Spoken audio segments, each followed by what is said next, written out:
went to college for a couple of years in New Mexico. Yeah. And so I had Native friends there.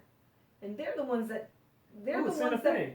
So they're the ones that brought me into the Native film world that I even knew that existed. And basically I was brought in because I had done all this Film production work in New York, and then when I got out to New Mexico, there were all these projects starting to teach film arts to Native people. Wow. So it's so cliche, but all these programs really focused on Native American storytellers. So it's like writer-directors. So there were no producers, and there's no one on the ground doing like the basic grunt work. So whenever they That's were like... bad for a small Right. production. So Like, I was like... everyone needs to be doing the grunt work. Right. So it was like Melissa the cleaner. We need something, we need someone, we Yeah. need some piece of equipment. Yeah. People would call me and I would track it down. Oh, for real? Yeah. So Man, that's- people don't realize, like, Spike Lee did every job on his first films. Yeah. Like, every job.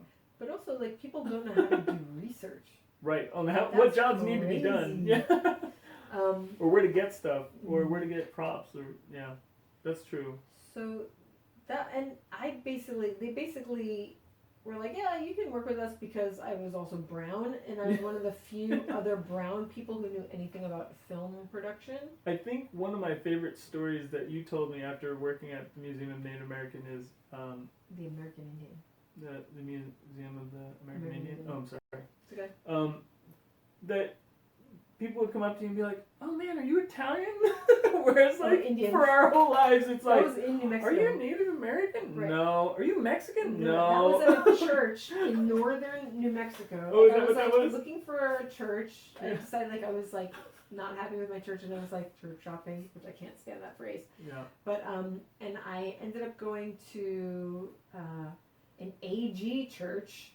Oh wow. Okay. It was like between Santa Fe and Taos, maybe. Uh-huh. And when I show up there, it's like an Adobe Building? building that used to be an auto body shop or something Nice. that's been converted into a church. Because everything in Santa Fe has to be Adobe. Right. Yeah, those are the rules. Yeah. And so I go into this church and like I'm just sitting in the back or whatever, and I didn't even say my name. Like people are oftentimes like, "Oh, Bazzani, is that Italian?" And I'm Right. like, "Yeah, it's Italian." But this dude's like, "Oh, hey, welcome. Is this your first time here?" Yeah. And he's like, "Are you Italian?" And I'm like, do I look Yes. Italian? He's like, "Yeah, you look Italian." I'm like, "I am Italian." That's hilarious.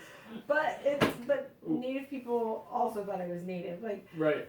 I remember in my in one of my classes at Santa Fe Community College, this dude was like a local Native guy.